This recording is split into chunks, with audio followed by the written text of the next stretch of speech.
Andrew's the man. His tests, and then And he's got balls, like he's running for president. Go him. Yeah. And he's doing it like he had to stop running his company. He has to like stop a lot of things to like concentrate on this thing. It's because like he wants to do good for the world. yeah.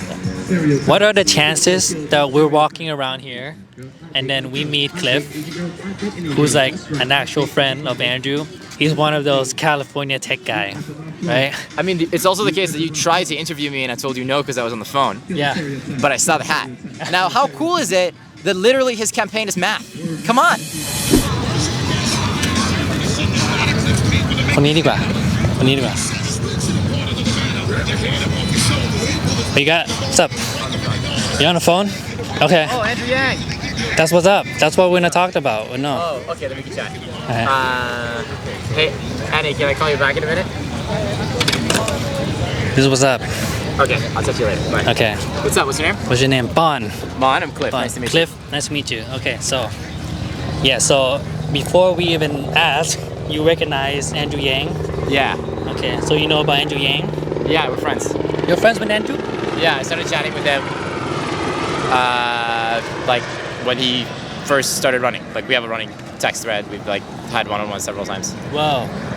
Yeah, I went to Brown, and so I got to know him through there. What's your name? Oh, Pete. Pete. I'm Cliff. Nice to meet you, man. This is awesome. This is awesome right now. Yeah, we're walking around asking people what Okay. they would do with an extra $1,000 a month. Oh, Yeah. I'm not a good person to ask that question. Why? I run a startup company that does pretty well, Uh-huh. and so I am very fortunate to be in a situation where I, like, money is not the thing that is going to impact a big change in my life. Uh-huh. But I think that economics where we don't start at zero, capitalism where we don't start at zero is a very, very good system. Okay. Yeah. Damn. Cliff? Wow. So were you like in Venture for America? Or did I was not in Venture for America. I started running companies when I was in high school. Uh-huh. So I built like 40 different products, like payment systems, apps, websites, like health supplements when I was in college. When I'm super dyslexic, so it's really hard for me to read. And I built a tool called Speechify, and it lets you highlight any text on your computer, scan physical books, take PDFs, and have them read out to you with an artificial intelligence voice. So it helps a lot of kids with like dyslexia, AD, anxiety. It's used by like several million people who read like hundreds of millions of like words with it a week. So that's the company that I spend most of my time running. When I saw that Andrew, when I read the article in the New York Times, I was like, damn, this guy's awesome. There's great principles on this website. Let me reach out. So I reached out to him and like basically chatted how could I help promote everything that he's doing, and then did a bunch of work with him to try and do that. Not in any official capacity, just like I'm good with Facebook, I'm good with Instagram, I have like a good network, and so. So you both went to Brown, but you didn't know each other. I think I saw him speak maybe once or twice. Okay. Was he a student then? No, he's not. Okay, so I'm he's like, 25. He's okay. like, I don't know, 40, 45? 44 right now. 44? Yeah, go Andrew. Yeah, I saw him speak once at Brown. He was very kind, very sweet.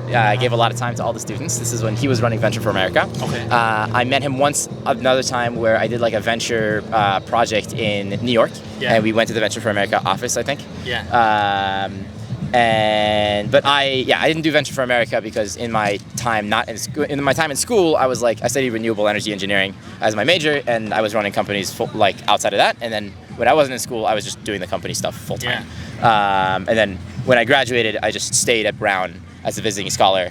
And what I did to create a minimal UBI for myself, I went and I taught computer science at a company in the Bay Area called Make School. Made me enough money to support myself. For like the 10 months or 9 months of the year when I was working on companies. And then I was like, cool, I'm just going to keep doing this until I can build a company that is successful enough. And then that's what happened.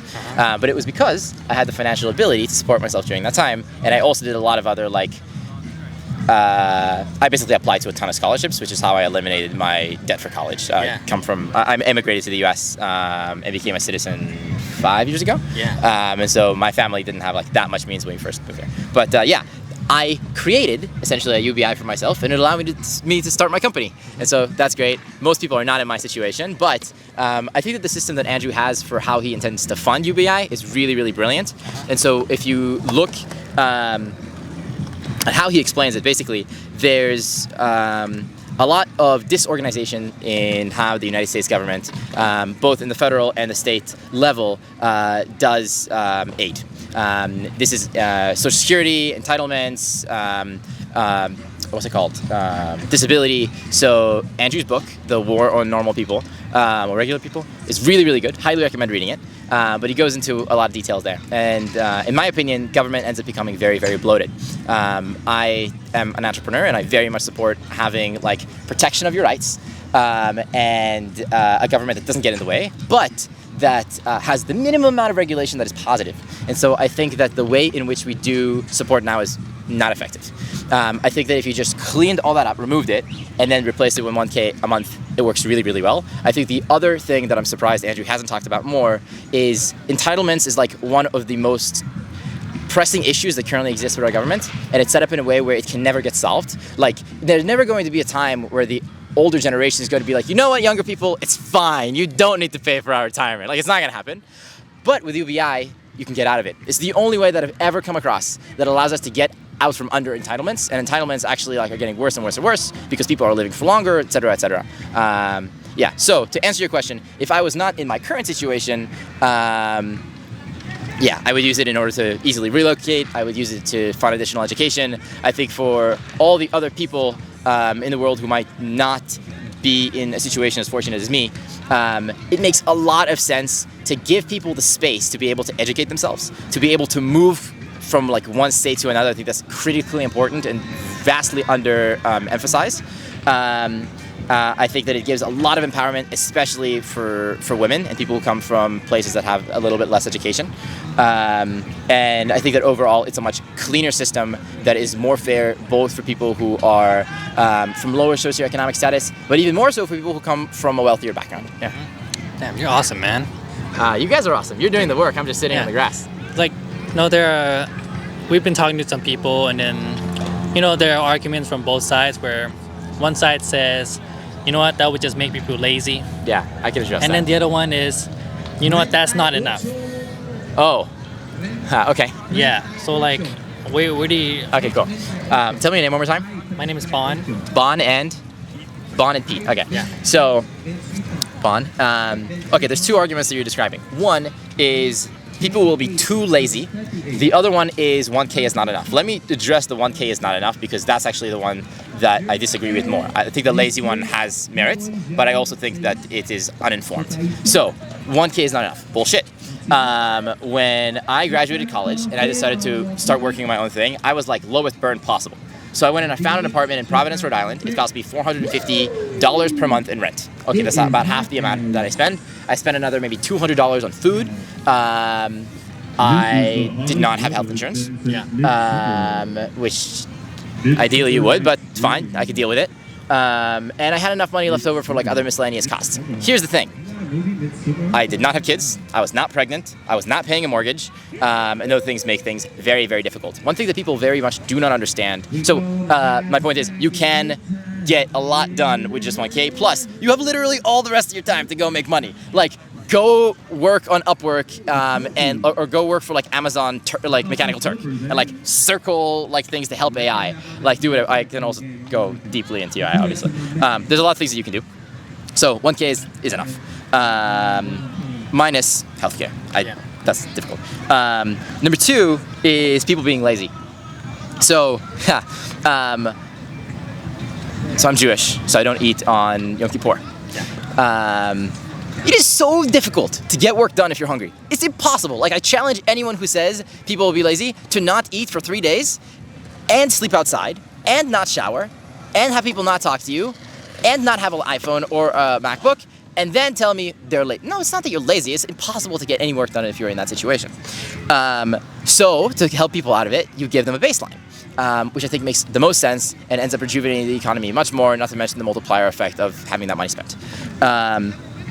So I think that people being lazy is like a very obvious argument, but I think it's a very, very myopic view of the situation.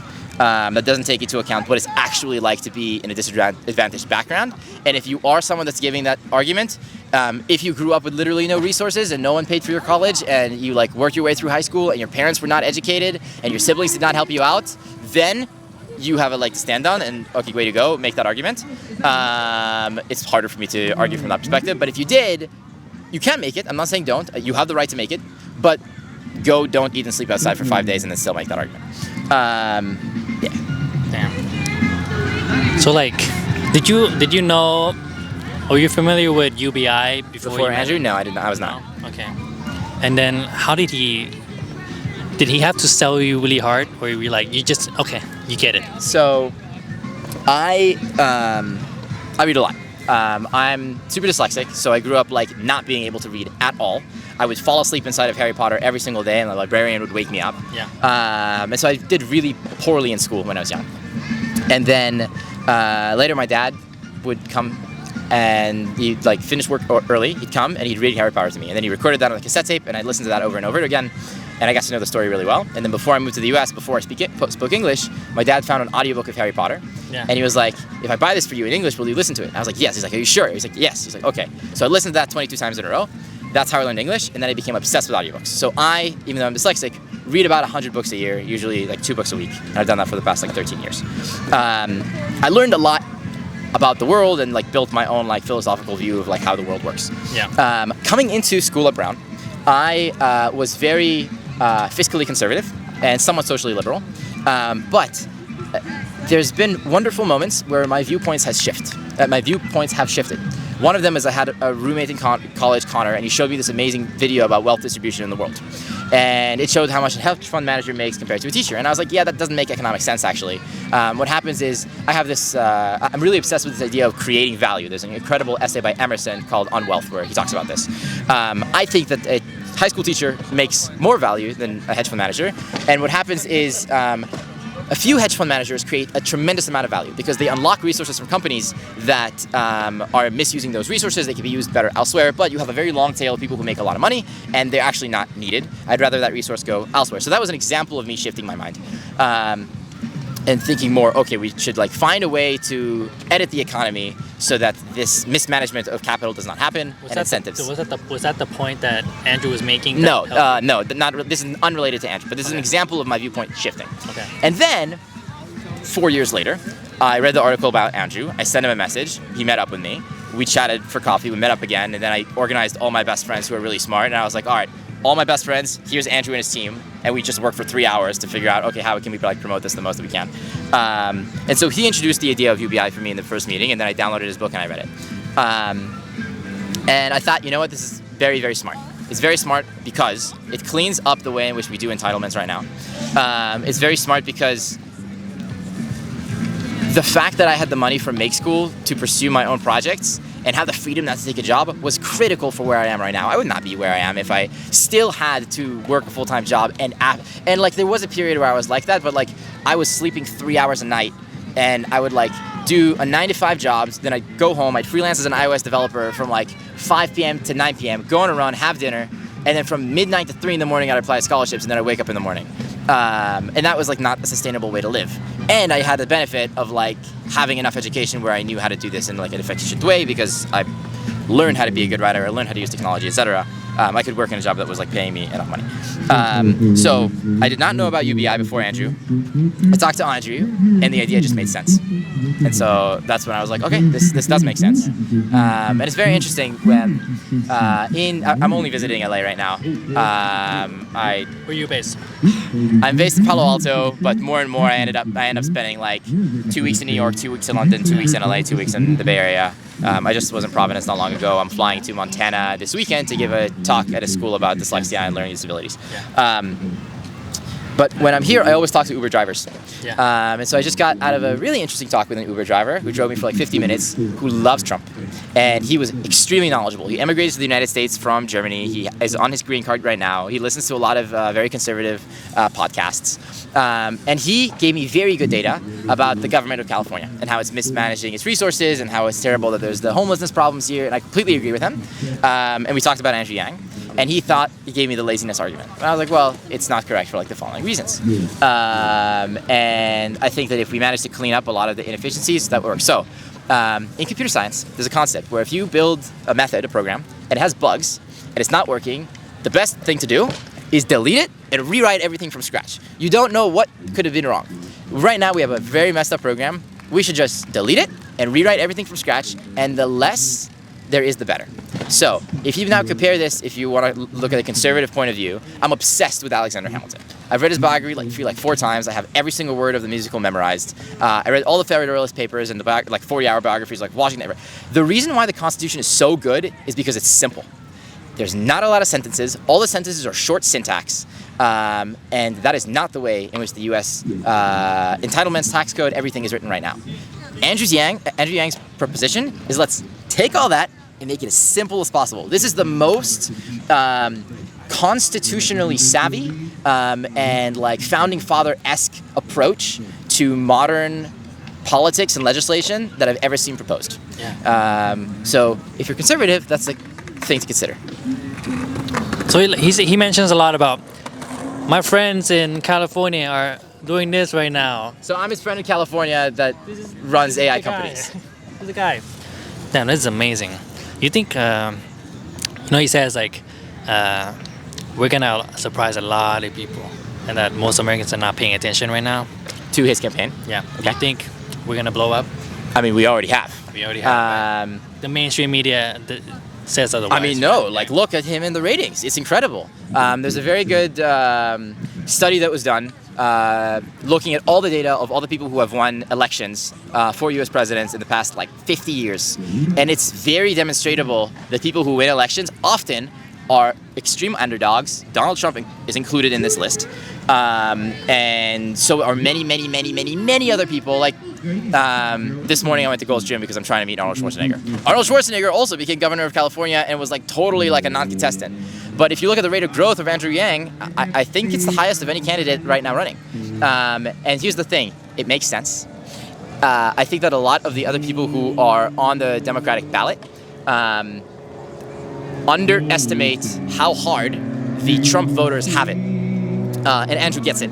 And if you look at the video of him driving with a truck driver who in the end decides to become an Andrew Yang supporter, that's exactly it. He talks to people. Now, here's the other thing I like about Andrew. I was obsessed with this problem about trucking being the #1 job in the majority of states in the United States. And I know because the #1 company that makes AI for trucks is run by one of my best friends. I 100% know exactly who is doing this, how it's going to get, who is funding them, and when they're going to roll out. And it's incredible technology, and it will replace most truck drivers in the United States. At the same time, as a hobby, I volunteer in prisons teaching felons or people in prison how to get a job after prison. And so I work with this foundation called the Missionary Foundation. And what Matt Missionary, who runs this foundation, discovered is that the best job to get after you're in prison is to become a truck driver. Because it's one of the only jobs that does not have a criminal background check. So what Matt and I did is we took Speechify and we took the course, the booklet that you need to read to become a truck driver, and digitized it. Because most people in prisons, 20% have dyslexia, and many don't have good education, so they can just listen to it, and a lot of them use that to become truck drivers. And I'm worried that less and less of them will be able to become truck drivers because that job is going away. Anyway, then Andrew Yang goes, hey, there's a big problem with AI in this category. And I'm like, yes, exactly. Now, if you also look at the way in which the trajectory of the world economy is going, many of the most important jobs right now did not exist 5 years ago. If you look and you talk to kids who are in preschool, the #1 job that kids want to be, if you ask them, it's not firefighter, it's not policeman, it's I want to be a YouTuber. And you guys know this because he's taking a video of me right now. Yes. And I know this because I monetize my YouTube channel, Cliff Weitzman. Like and subscribe. And so Like, that job didn't exist before. Facebook, Instagram marketer didn't exist before. It was not a thing. So my brother started making iPhone apps when he was in 8th grade, and he was ranking like the top 10 social networking category of the App Store in like 100 countries, and made enough money to pay for Stanford when he was a 14-year-old. Like, app developer did not exist as a job. So there will be many, many more jobs that will get created, but they'll be less based on manual labor and more based on creative output.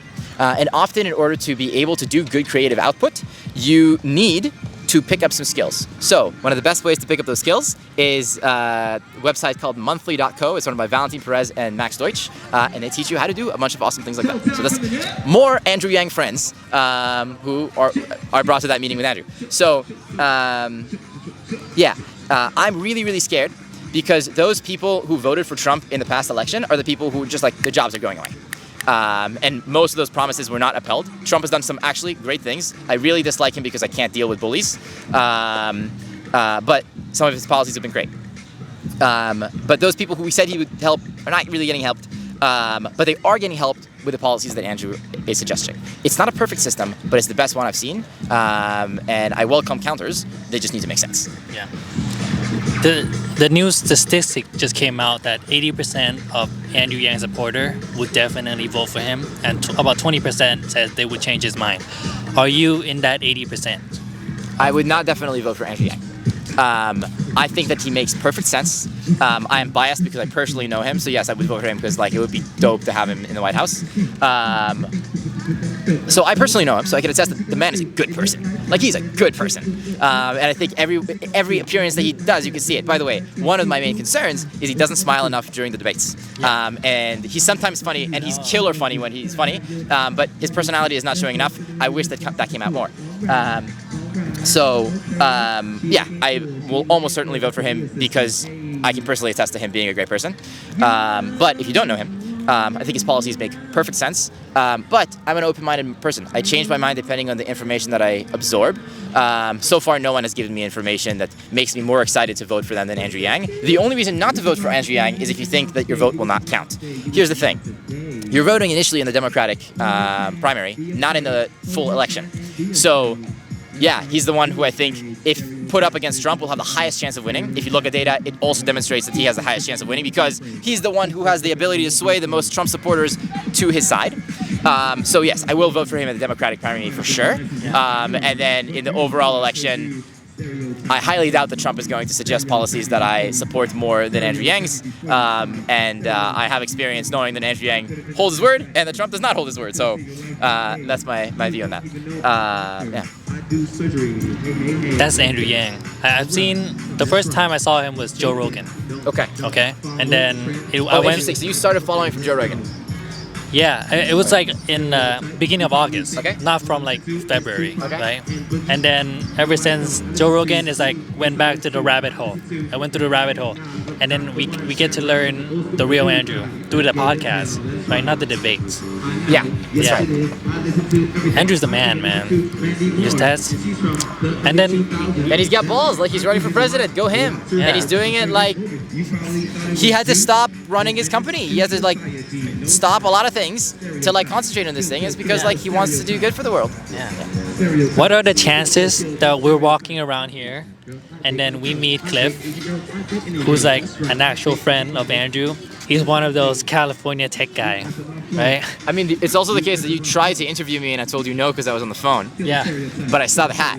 Now, how cool is it that literally his campaign is math? Come on. This is amazing. And it's not someone who's trying to get elected by rallying up hatred and dissent, which has been used for years as a way to get elected. But no, he's this makes sense.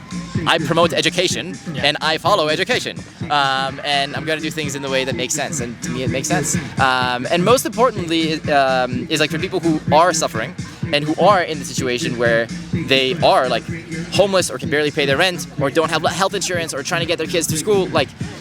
It's amazing that Andrew Yang is running on the campaign that he is, because that is the most direct way that you can help people. If people give you studies that UBI did not work in other places, those are cherry-picked studies that are Finland. Exactly. They're cherry-picked studies that are also spun in a negative light and they don't show you the other studies. And if you just look at the actual data, it's clear, it's very, very positive. But also, if you ask questions, it makes sense. So yeah, good chances. Nice meeting you guys. Andrew Yang can win. Andrew Yang can definitely win. I think of all the people running from the Democratic side, the person most likely to win is Andrew Yang, because he is the one that is most likely to get Trump supporters to switch to his camp, especially ones that follow Trump promises, saw that they didn't come to fruition for them. They got less coverage from healthcare, they got less support, they got less jobs. Now, Trump has created a lot of great jobs, but in a very short-sighted manner, in a way that in the long term will hurt the economy. He's obsessed with ratings, and so what he's doing is he's manipulating numbers. So what he's doing is he's manipulating numbers in order to make himself look good. If he was running a startup company and I was an investor, I'd be like, I can see you're fudging numbers here, like you're manipulating the economy. And he's not addressing long-term problems. He's a good businessman, good selfish policies that in the long term I don't know how positive they are. But yeah, Andrew Yang can definitely win. I think he can sway more Trump supporters than any other person running on a Democratic ballot. And I think he's also just like a good guy. So like one of the roles as president is to be the first citizen. That's the first citizen I want to get behind. Wow. You know what? Cliff, thank you for talking to us. Thank you. This is an amazing moment. The Yang Gang is real. We are not just internet bot trolls, okay? We're out here on the ground. And we're going to spread far and wide, okay? Nice talking to you guys. Thank you. That was great. Yeah. Where can people find you? Okay. You can... All right. YouTube, Facebook, and Instagram. So YouTube, search Cliff Weitzman. That's CliffWeitzman. Instagram as well, Cliff Weitzman. Facebook as well, Cliff Weitzman. I do a lot of talks on entrepreneurship and like how to solve student loans for yourself, how to start companies, how to teach yourself how to code, how to like develop your own like value systems. Also on Medium, if you just search Cliff Weitzman Medium. I also have a lot of stuff on how to get ripped and how to listen to audiobooks. And if you want to read really fast and not have to like slave away in school, you should check out Speechify, Speech and then IFY, and search it on the App Store for iPhone, Android, or Mac or Chrome. Cool. That's him. That's Cliff.